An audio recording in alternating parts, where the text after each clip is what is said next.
في كلام المجيد والفرقان الحميد إن الله وملائكته يصلون على النبي يا أيها الذين آمنوا صلوا عليه وسلموا تسليما اللهم سيدنا محمد وعلى آله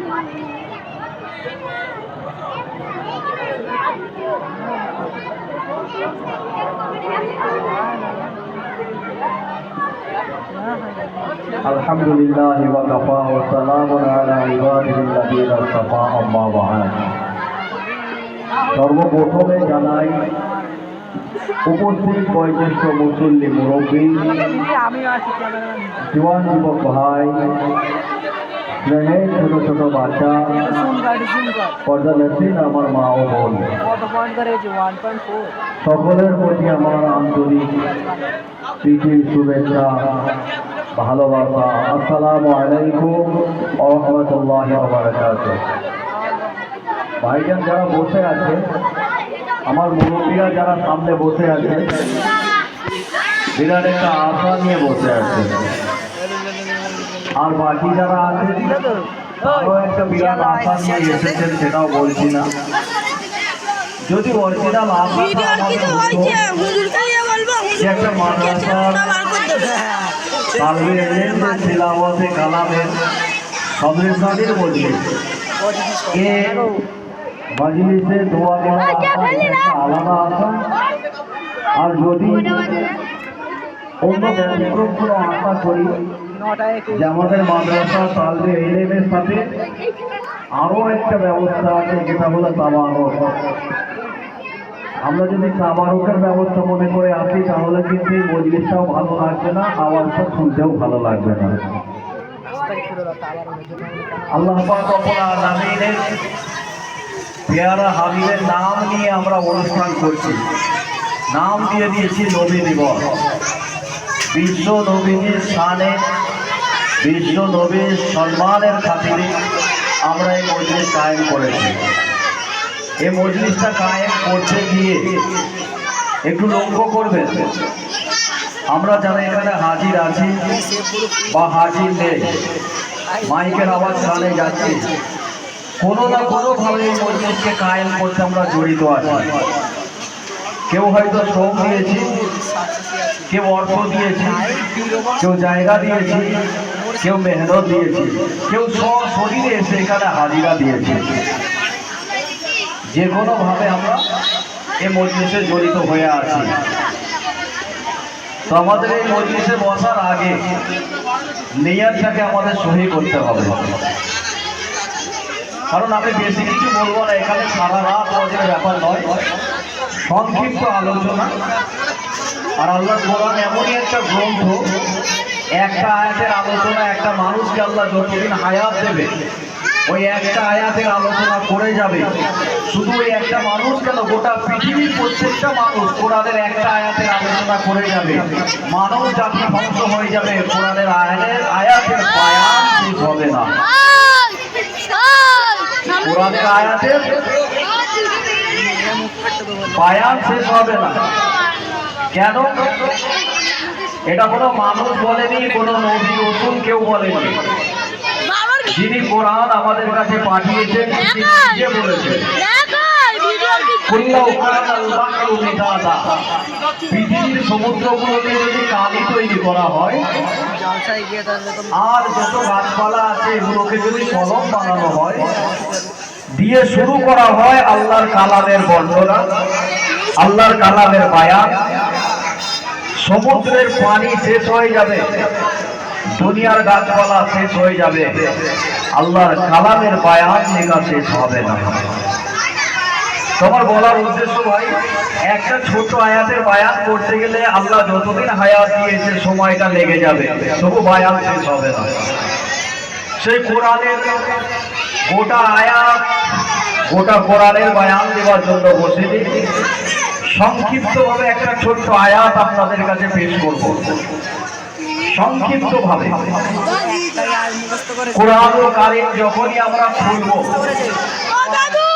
আল্লাহ পাক রব্বুল আলামিন কোরআনটা দিয়েছেন আমাদেরকে। এই কোরআনের প্রথম জিনিসই সেটা আমাদেরকে জানতে হবে, প্রথম ভাষাটা কি। যদি কোরআনের প্রথম ভাষাটা আমরা না জানি, পড়তে জানবো না, কোরআন থেকে দূরে থাকবো। কোরআনের প্রথম ভাষাটা আল্লাহ পাক দিয়েছেন ইকরা, পড়ো। গোটা কোরআনে অনেক ভাষা আছে, আয়াত সংখ্যা আছে ৬০০০-এর ওপর। আল্লাহ পাক ছোট্ট একটা কথা বললেন, কোরআনটা দিলেন, শুরু করলেন ইকরা বিসমি রাব্বিকাল্লাযী খালাক, পড়ো তোমার প্রভুর নামে যিনি তোমাকে সৃষ্টি করেছেন। তাহলে বুঝে গেল, আল্লাহ কোরআনটা আমাদেরকে দিয়ে বলেননি যে এটার জন্য একটা কোরআনিয়া মাদ্রাসা করো। আল্লাহ কোরআনটা আমাদেরকে দিয়ে বলেনি হাফেজ সাহেবকে দাওয়াত করে খতম দাও। আল্লাহ কোরআনটা আমাদেরকে দিয়ে বলেনি ৩০ পারা কোরআন শরীফ পড়ো, জান্নাতে চলে যাও। আল্লাহ পাক কি বললেন শুরুতে, কি করো, পড়ো তোমার প্রভুর নামে যিনি তোমাকে তৈরি করেছেন। তো পড়লে কি হবে? আমি যদি জিনিসটা না পড়ি আমি জানবো কি করে? আমাকে একজন বলছে আজকে পত্রিকা দেখেছিস? ভাই একটু ব্যস্ত কমাও না, একটু ব্যস্ত কমাও। আজকে পত্রিকা পড়েছিস? কলম পত্রিকায় এই লিখেছে, আনন্দবাজার এই লিখেছে, গণশক্তি এই লিখেছে, ফাটকানায় টাটকা এই লিখেছে। আমাকে বলে দিল, আমি শুনে বিশ্বাস করে নিলাম। এটা ঠিক হবে নাকি আমি পত্রিকাটা হাতে ধরে নিজে পড়ে দেখবো, সেটা বেশি গ্রান্টেড হবে? আজ আমরা চালাচ্ছি শুধু শুনে শুনে শুনে শুনে। হুজুররা বলে যাচ্ছেন, আমরা শুনে নিচ্ছি, ওটাই ইসলাম। নিজেরা নিজেদের অভিজ্ঞতায় যাচাই বাছাই করিনি, যার কারণে এক শ্রেণীর আমাদের আলেম আমাদেরকে মাজারে মাথা ঠোকাচ্ছে, আমরা সিন্নি সালামত নিয়ে যে মাজারে মাথা ঠুকছি। এক শ্রেণীর আলেম আমাদেরকে নামাজ ছেড়ে দিয়ে, মসজিদ মাদ্রাসা ছেড়িয়ে দিয়ে গ্রামে গ্রামে ঘোরাচ্ছে, আমরা গ্রামে গ্রামে ঘুরছি। এক শ্রেণীর আলেম আমাদেরকে মসজিদ ছেড়িয়ে দিয়ে, মাদ্রাসা ছেড়িয়ে দিয়ে, খানকা খুলে সেখানে পীর মুরিদি লাইন জুড়ে দিয়ে ভক্ত করে রেখে দিয়েছে, কুক্ষিগত করে। আমরা সেটাকেও বিশ্বাস করে দিয়েছি, কারণ একটাই, কোরআনকে আমরা এখনো মেনে নিতে পারিনি। কোরআনের প্রথম বাণী হলো ইকরা, পড়ো। আমাকে একজন বলল এটা কোরআনে আছে, আমি বিশ্বাস করে নিলাম, এটা অন্ধবিশ্বাস। আল্লাহ কোরআনে বলেছে পড়ো, তুমি পড়ে দেখো ওটা কোরআনে আছে কিনা, কোরআনে আছে কিনা। যখনই আমি আপনি সকলে কোরআন পড়া শিখে যাব, পৃথিবীর কোন আলেমের বুকে সাহস হবে না আমাদের মাথায় টুপি পড়া হবে। কোরআন দিয়ে দুর্নীতি আমাদেরকে করতে পারবে? পারছে কেন? আরবিতে একটা গান বলে যদি আমাদেরকে বলে এটা একটা হাদিস বলেছি, আমরা বিশ্বাস করে দেব, যেহেতু আরবি পড়তে জানি না। আরবে অনেক গান আছে, তারা গান করে। আরব কান্ট্রিতে অনেক গান আছে, তারা আরবিতে গান করে। আমাদের স্টেজে যদি একজন আলেম ওই গানটা দিয়ে আমাদেরকে বলে, আমরা দরুদ পড়তে চালু করে দেবো, বোধহয় আমাকে বলবে। কেন? তাদের কাছে আরবি গান আমরা বুঝি না। যখন ওটা আরবিতে আমাদেরকে বলছে খুব ভালো লাগছে, আমরা সাথে সাথে দরুদ শরীফ চালু করে দিলাম। কারণটা কি? ইকরা আমরা পড়িনি, আমরা পড়িনি। আল্লাহ আমাদেরকে দিলেন পড়ো। কি পড়বে তোমরা? তোমার প্রভুর নামে কি পড়বে? এবার আল্লাহ শুরুতে দিলেন আলিফ লাম মিম। এমন একটা চ্যালেঞ্জ তোমাদেরকে দিচ্ছি,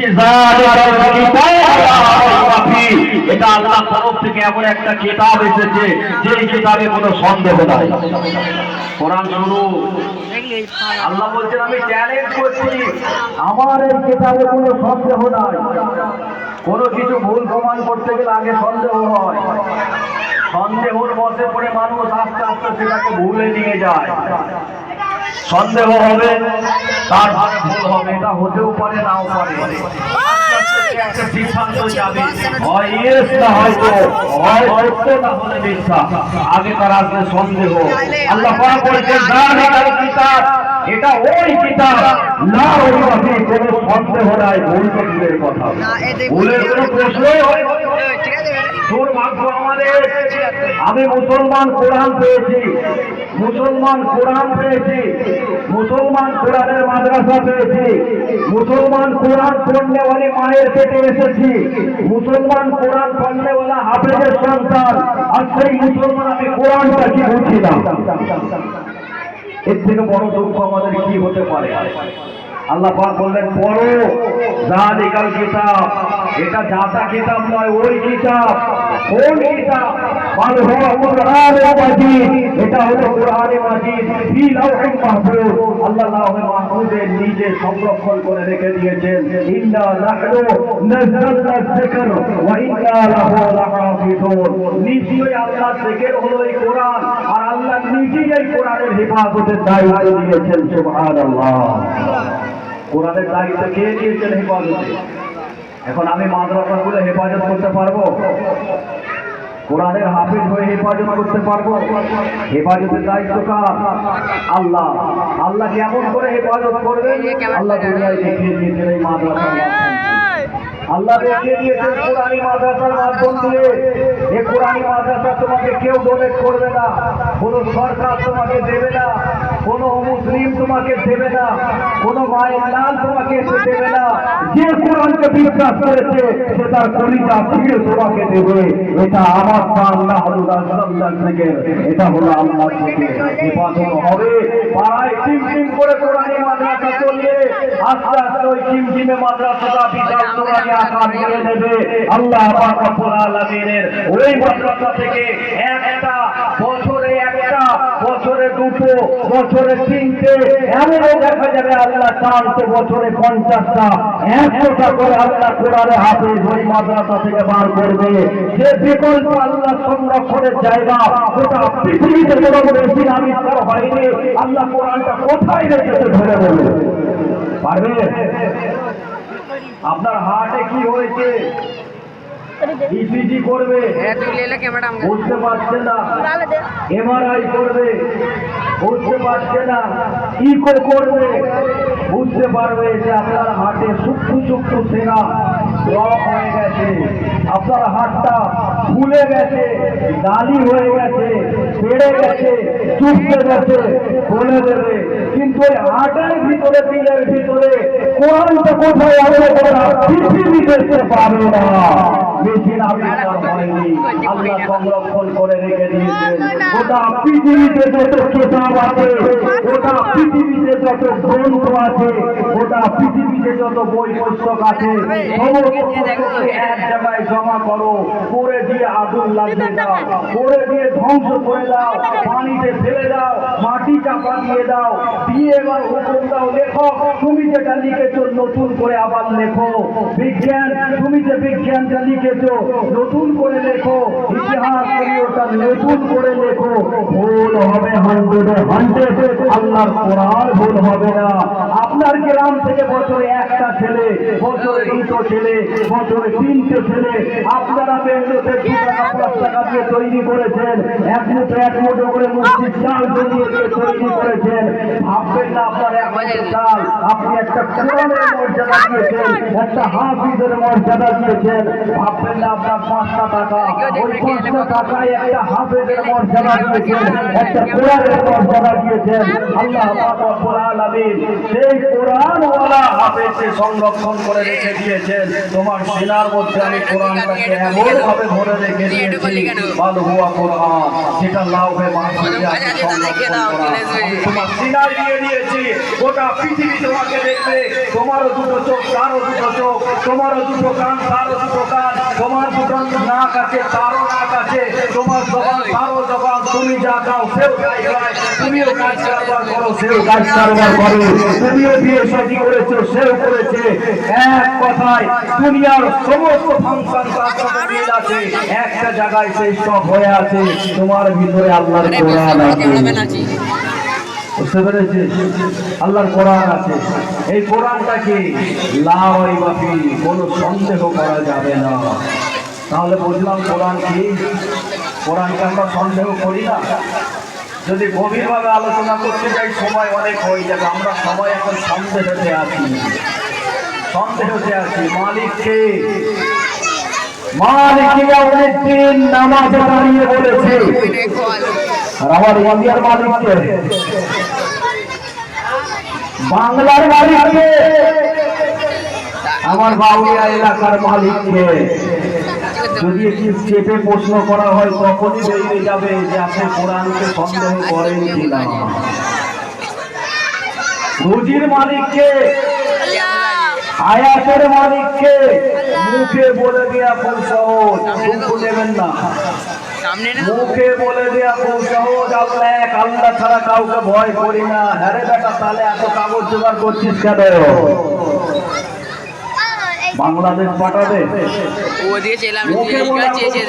আল্লাহ ছাড়া কাউকে ভয় করি না, তাহলে এত কাগজের পিছনে দৌড়চ্ছিস কেন? মুখে বলা খুব সহজ, রুজির মালিক আল্লাহ, আল্লাহ খাওয়ালে তবে খেতে পাবো, তাহলে পাড়ায় পাড়ায় এত বন্ধ নিন্দন ঢোকানো কেন? রুজির মালিক যদি আল্লাহ হবে, তুই মালিক হয়ে পাড়ায় ঢোকালি কেন? ন্যায় বিচার আল্লাহ করবে, মালিকিয়া উমিদ্দিন। তোর যদি বিশ্বাস থাকে, তুই কেন ঘুষ খেয়ে বিচার করবি? ভুল হলে আমাকে বলে দেবেন, আমার বয়স কম, আপনারা মুরব্বী আছেন। যদি তুই কোরআনকে সন্দেহ না করবি, কোরআন বলছে আল্লাহ হচ্ছেন চুলচিরা বিচারক, ন্যায় বিচারক। আল্লাহর কাঠগড়ায় কেউ রেহাই পাবে না। হোক সে একটা গরুর বাছুর, হোক সে একটা বিড়ালের ছাড়া, রেহা পাবে না। আর তুমি সেই কোরআনকে সন্দেহ করে বিচারটা কি করছো? আল্লাহ রাব্বুল আলামিন কোরআনে জানিয়ে দিয়েছেন, ঈমান একদিকে থাকবে, মিথ্যা একদিকে থাকবে। ঈমানের উল্টাটি হলো মিথ্যা কুফরি। তো তুমি এমন ইমানদার কলমা পড়ে নিয়েছো, মিথ্যা ছাড়া কথা বলো না। কোরআনকে সন্দেহ করো না। কোরআন জানিয়ে দিয়েছে পবিত্র কিতাব, এই কোরআন হলো একমাত্র হালাল মাংসের জন্য, হালাল দিনের জন্য, হালাল রক্তের জন্য, হালাল বডি, হালাল মানুষের জন্য হলো কোরআন। আর তুমি মদ খেয়ে বলো আমি কোরআনে বিশ্বাসী, তুমি গাঁজা খেয়ে বলো আমি কোরআনে বিশ্বাসী, তুমি সুদ খেয়ে ঘুষ খেয়ে বলো আমি কোরআনে বিশ্বাসী, তোমার মাথা চুল থেকে পায়ের নখ পর্যন্ত না পাওয়া, তুমি হয় কোরআনকে সন্দেহ করো, না হলে কোরআনকে অবিশ্বাস করো। সাবধান হয়ে যাও, সাবধান হয়ে যাও। এটা আল্লাহর কালাম, হাযা কালামু রব্বি, এটা রবের কালাম, কোনো মানুষের লেখা কথা নয়। সন্দেহ করবেন, তাহলে বুঝে এলো আমরা সন্দেহ করি কিনা। ফুলে ফুলে বললে অনেক দূর চলে যাবে। এবারে আসি নবীজি সাল্লাল্লাহু আলাইহি ওয়াসাল্লামের বাণী, পবিত্র হাদিস, পবিত্র হাদিস। আল্লাহ রাসূল সাল্লাল্লাহু আলাইহি ওয়াসাল্লাম তিনি আমাদেরকে যে বয়ান দিয়েছেন, যে কথাগুলো তিনি আমাদেরকে দিয়েছেন, যে আমলগুলো তিনি আমাদেরকে দিয়েছেন, এই আমলটাকে আমরা হাদিস বলে জানি। নবীজির কথা হলো হাদিস, আল হাদিস। এই হাদিসের মধ্যে অনেক কিতাব আছে, অনেক হাদিস আছে, একটা দুটো তিনটে চারটে করে 5টা 6টা হাদিস আছে, 86টাই। তো যতগুলো হাদিস আছে, সমস্ত হাদিসের মধ্যে সব থেকে মর্যাদা, সব থেকে বরকত, সব থেকে গ্রহণীয় হাদিস হলো বুখারী শরীফ। বুখারী শরীফ, এই বুখারী শরীফের একটা ছোট্ট কথা বলি। যখনই আমি কোরআন খুলছি, কোরআন আমাকে চ্যালেঞ্জ দিচ্ছে, বেটা তুই যখন খুলছিস তোকে চ্যালেঞ্জ দিচ্ছি, যালিকাল কিতাবু লা রাইবা ফীহি, এতে কোনো সন্দেহ নাই। যদি সন্দেহ করিস তাহলে তোর জন্য কোরআন নয়, যদি সন্দেহ না করিস তোর জন্য কোরআন ফায়দা দেবে। কেন? তুই আপনাকে নিশ্চয়ই ভয় করিস, এই কোরআন তোর জন্য উপকার। কে বললেন? যালিকাল কিতাবু লা রাইবা ফীহি হুদাল লিল মুত্তাকিন। আর যখন তুমি সন্দেহ করেছো কোরআনে তোমার কোনো ফায়দা নেই, কোরআনে তোমার কোনো ফায়দা নেই। যত সন্দেহ মুক্ত হবে কোরআন তত তোমার কাজ দেবে। কোরআনকে আঁকড়ে ধরো, কোরআন তোমাকে আঁকড়ে ধরবে। কিয়ামতের ময়দানে একা পড়ে যাবে, কেউ কাউকে চিনবে না। ইয়াউমা ইয়াফিরুল মারউ মিন আখিহি ওয়া উম্মিহি ওয়া আবিহি ওয়া সাহিবাতিহি ওয়া বানিহি। সব আলাদা আলাদা আলাদা আলাদা হয়ে যাবে, জুদা জুদা হয়ে যাবে, কেউ কারো পরিচয় দেবে না। বুকে হাতে বিশ্বাস রাখবেন আল্লাহর কালাম কোরআনুল মাজিদ, সেই জায়গায় আল্লাহর কাছে শাফাআত করবে, সুপারিশ করবে। হাযা কালামু রাব্বি, আল্লাহ দুনিয়ার জমিনে আমার সাথে সম্পর্ক রেখেছিল, আজ ময়দানে মহাশানে সবাই এর সাথে সম্পর্ক ছিন্ন করেছে, কিন্তু আমি এর সাথে সম্পর্ক রেখেছি। একে নাজাত দাও, ক্ষমা করো, মাগফিরাত করো। আল্লাহ পাক রব্বুল আলামিনের কাছে কোরআন শাফাআত সুপারিশ করবেন। হুদাল লিল মুত্তাকিন, যারা আল্লাহকে ভয় করে তারাই একমাত্র কোরআন থেকে ফায়দা পাবে, যারা ভয় করেনি তারা ফায়দা পাবেনি। কোরআনকে যারা ভয় করে তারা দৈনিক কিছু না হলেও কোরআনের কয়েকটা আয়াত তেলাওয়াত করে। যদি কোরআনের আয়াত তেলাওয়াত না করতে পারে, আল্লাহর কোরআন বলছেন ফাইদা কুরিয়াল কোরআন ফাসতামিউ লাহু ওয়া আনসিতু। যখন তুমি কোরআন পড়া জানো না, কেউ যখন পড়ে তুমি সেই কোরআনটা শোনো, বললেও তা সওয়াব, শুনলেও তাই সওয়াব। অনেক মানুষ আছে যারা কোরআন পড়া জানে না, শেষ পর্যায়ে এসে আফসোস করে তারা এখন মসজিদে ইমামের পিছনে খাড়া হয়ে যায়। ইমাম সাহেব ফজরের নামাজ পড়ে কোরআন তেলাওয়াত করে, ঈশান নামাজ পড়ে কোরআনের তেলাওয়াত করে। এই মানুষটা সারা জীবন অন্যায় করে ভুল করে বাঁচার একটা রাস্তা করছে, আমি কোরআন জানি না আমার কি হবে। ইমামের পিছনে দাঁড়িয়ে গেছে, ইমাম কোরআন পড়ছে, ও দাঁড়িয়ে দাঁড়িয়ে শুনছে। সব আছে কিনা? সব আছে কিনা? আপনারা যারা ঈশান নামাজ পড়েছেন, ইমামের পিছনে পড়েছেন, ইমাম নামাজ পড়ছে, কোরআনের তেলাওয়াত দিয়ে আপনারা কোরআনের তেলাওয়াতটা শুনলেন, আপনাদের রাত হলো কোরআনের তেলাওয়াত দিয়ে।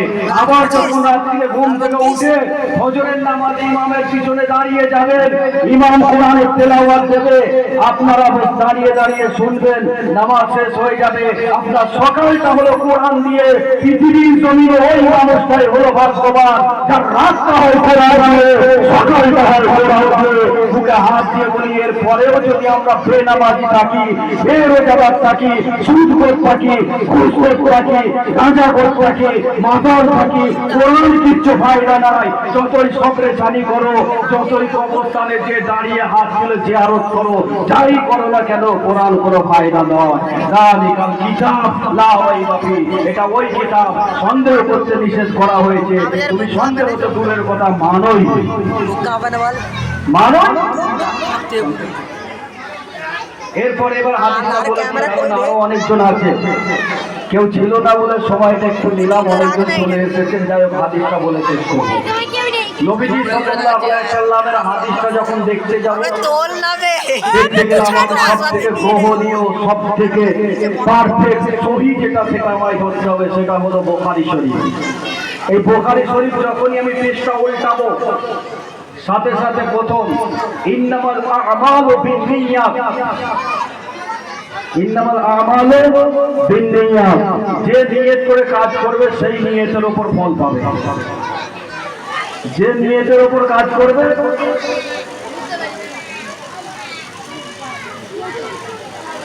যে নিয়ত করে কাজ করবে সেই নিয়তের উপরেই ফায়দা পাবে, সেই নিয়তের উপরেই ফল পাবে। তো আমরা যারা এখানে এসেছি, বিশেষ করে সবরে সানের উদ্দেশ্য নিয়ে, দোয়া পাওয়ার উদ্দেশ্য নিয়ে, নিয়ে চেঞ্জ করে মসজিদে চলে আসুন। রাস্তাঘাটে ঘোরাঘুরি করবেন না, অযথা টাইম নষ্ট করবেন না। এটা সংক্ষিপ্ত একটা সময়, চলে আসুন, নিয়তটাকে পরিবর্তন করে নিই আমরা। এটা আমাদের কোরআন হাদিসের মজলিস, মাদ্রাসাকে কেন্দ্র করে, তালবে ইলমকে কেন্দ্র করে, এই পৃথিবীর জমিনে আল্লাহ পাক রব্বুল আলামিনের সাথে বর্তমান সময়ে যদি সম্পর্ক ভালো করতে হয়, সেটা এক মানুষের সাথে আছে, ভালো করে বুঝবেন, সেটা হলো মাদ্রাসা তালবে ইলম। মাদ্রাসার তালবে ইলমদেরকে আল্লাহ পাক এত সম্মান দিয়েছেন। ছোট্ট কথা বলে শেষ করব। একটা বিরাট বড় পীর সাহেব আপনি নিয়ে এসেছেন আফগানিস্তান থেকে, বাগদাদ থেকে নিয়ে এসেছেন একটা বড় পীর সাহেবকে আপনার মজলিসে দোয়া করার জন্য। কিছু যায় আসে না, ভুল ভাবে নেবেন না, বুঝবেন। হাদিস থেকে বলছি, আপনি নিয়ে এসেছেন আজমির শরীফ থেকে, হিজলি গুটিয়া থেকে, ফুরফুরা শরীফ থেকে বড় বড় আল্লাহর ওলিদেরকে নিয়ে এসেছেন। সবরে সাদির মজলিস করবেন। বিরাট বড় সাইফুল হাদিস, বিরাট বড় মুমতাজুল মুহাদ্দিস নিয়ে এসেছেন। কোনো অসুবিধা নাই, এনেছেন ভালো কথা, কিন্তু অসুবিধাটা কোন জায়গায়? যদি তালবে ইলমকে অপমান করেছেন, আপনাকে অপমান আল্লাহ নিজে করবে। কেন? ওই যখন পীর সাহেবটা বাগদাদ থেকে আসে, আমাকে কোনো হাদিসে বলা হয়নি ওই পীর সাহেবের পায়ের নিচে ফেরেশতারা ডানা বিছায়। আমাকে হাদিসে বলা হয়নি বড় মুহাদ্দিস সাহেব যখন রাস্তা দিয়ে আসে ফেরেশতারা ডানা বিছায়। আমাকে বলা হয়নি মসজিদে ইমাম সাহেব যখন এসে বয়ান দেয় ফেরেশতারা ডানা বিছায়। আমাকে বলা হয়নি বড় হাফেজ সাহেব যখন এসে কোরআন তেলাওয়াত করতে আসে ফেরেশতারা ডানা বিছায়। হাদিস দিয়ে আমাকে বোঝানো হয়েছে তালেবে ইলমরা যেখান দিয়ে হাঁটা চলা করে আল্লাহর রহমতের ফেরেশতারা ডানা বিছিয়ে দেয়। সুবহানাল্লাহ। তাহলে দেখেছেন কাদের সাথে আপনারা বসতে এসেছেন, কাদের সংস্পর্শে আপনারা এসেছেন। এইখানে এসে যদি খালি হাতে ফিরে যান, এর থেকে হতভাগা, এর থেকে কপাল ফাটার জাতি আর কেউ হতে পারে না। তাই শেষ করছি, যদি কেউ বুঝতে না পারেন আমার ভাষা, আমি পাশেই থাকি। পার্সোনাল ভাবে যে আমার সাথে আলোচনা করবেন কোনো বিষয়ে, যেটা বুঝতে পারিনি এটা একটু বলুন, কারণ সংক্ষিপ্ত সময়ে হয়তো অনেকগুলো কথা বলে ফেলেছি, পুরোটা ব্যাখ্যা করার সময় পাইনি। আল্লাহ পাক যদি চান ইনশাআল্লাহ আমার সাথে যোগাযোগ করবেন, বসিয়ে আলোচনা করব। ওমা তাওফীক ইল্লা বিল্লাহ, আলাইহি তাওয়াক্কালতু ওয়া ইলাইহি উনীব। দরুদ শরীফ পড়ুন। আল্লাহুম্মা আলহামদুলিল্লাহ। এতক্ষণ আপনারা কোরআন হাদিসের উপরে মূল্যবান